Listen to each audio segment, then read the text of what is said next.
गांधीनगर में joint action networking के द्वारा बालिका शिक्षा चुनौतियां तथा समाधान पर हुआ कार्यक्रम। हम आपको बता दें कि शनिवार को हिलसा नगर परिषद क्षेत्र के वार्ड संख्या 5 के अंतर्गत गांधीनगर के जैन भवन में ज्वाइंट एक्शन नेटवर्किंग से राइट टू एजुकेशन फोरम के द्वारा बालिका शिक्षा चुनौतियां तथा समाधान पर कार्यक्रम आयोजित किया गया। इस दौरान joint action networking Bihar Jharkhand के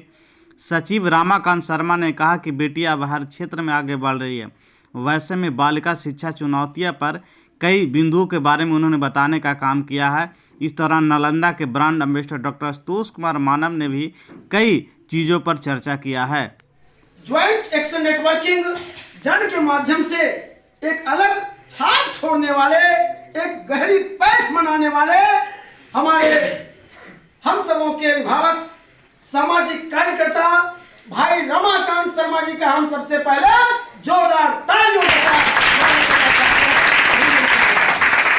हमारे बीच आए हुए बीपीएस पब्लिक स्कूल के डायरेक्टर, हिलसा के जाने माने पत्रकार और हमारे छोटे भाई आदरणीय संतोष कुमार पार्थ जी का हम जोरदार तालियों के साथ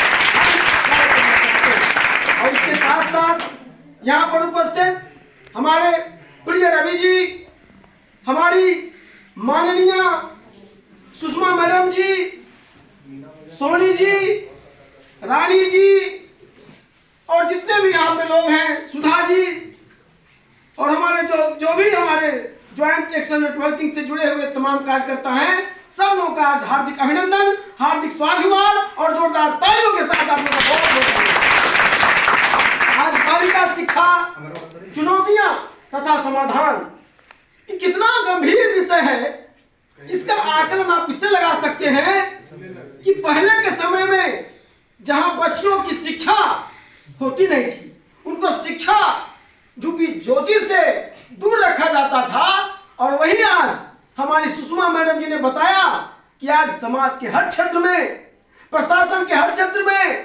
राजनीति के हर क्षेत्र में पुरुषों का डट करके मुकाबला कर रही है। पुरुषों के साथ ये हमारी बेटियां, हमारी बहुएं, हमारे घर की जो बच्चियां हैं, किशोरियां हैं, युवतियां हैं, वो कंधे से कंधे मिला करके पुरुषों के साथ आगे बढ़ने का काम कर रही हैं और ये हमारे लिए बहुत ही सुखद अनुभव है, देश के लिए बहुत अच्छी बात है। इसलिए जोरदार तालियों के साथ मैं चाहता हूं कि आप तमाम बेटियों को खास करके, पहले ऐसा होता था कि बहुओं को घर से बाहर लोग नहीं भेजते थे, वो सोचते थे कि ये घर की इज्जत है, घर का सम्मान है, घर की प्रतिष्ठा है, इसलिए बाहर की शोभा नहीं बढ़ा रहे। इससे क्या होता था, समाज के हर क्षेत्र में केवल पुरुषों का परचम लहराता था और बच्चियां, बेटियां, महिलाएं बेचारी ऐसे ही रह जाती थी, जबकि उनके पास ही प्रतिभाएं होती। जितनी प्रतिभा पुरुषों के साथ उतनी प्रतिभा महिलाओं के पास भी है, लेकिन पहले उनकी प्रतिभाओं को कुंद कर दिया जाता था, उनकी प्रतिभाओं को खत्म कर दिया जाता था। उनके पास भी उड़ने के लिए पंख रहते थे, लेकिन उनके पंख को कतर दिया जाता था, कचोट लिया जाता था, शोषण किया जाता था। धीरे धीरे पैदा हुए,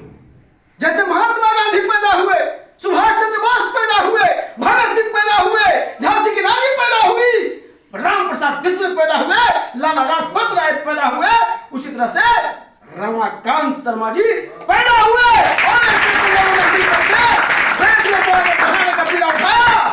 और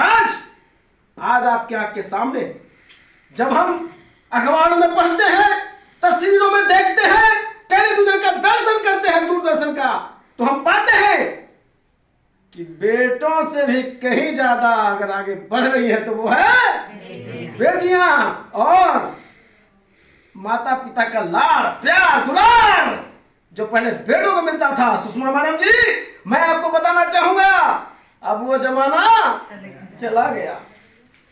अब वो पुरानी बातें हो गई रमाकांत सर, अब वो आज की बातें नहीं है। अब तो बेटी पैदा होती है तो मैंने देखा, तो आप तो देखते हैं कि हर सप्ताह में 2-4 दिन मेरा यही कहीं किसी के ब्रह्मभोज में, तो कहीं किसी के रिसेप्शन में, तो कहीं किसी का बर्थडे में, मैंने सप्ताह में 3-4 दिन तो मेरा समझिए कि मैंने हम तो बहुत बचत करते हैं माता पिता का, खाना बना रात का तो लगभग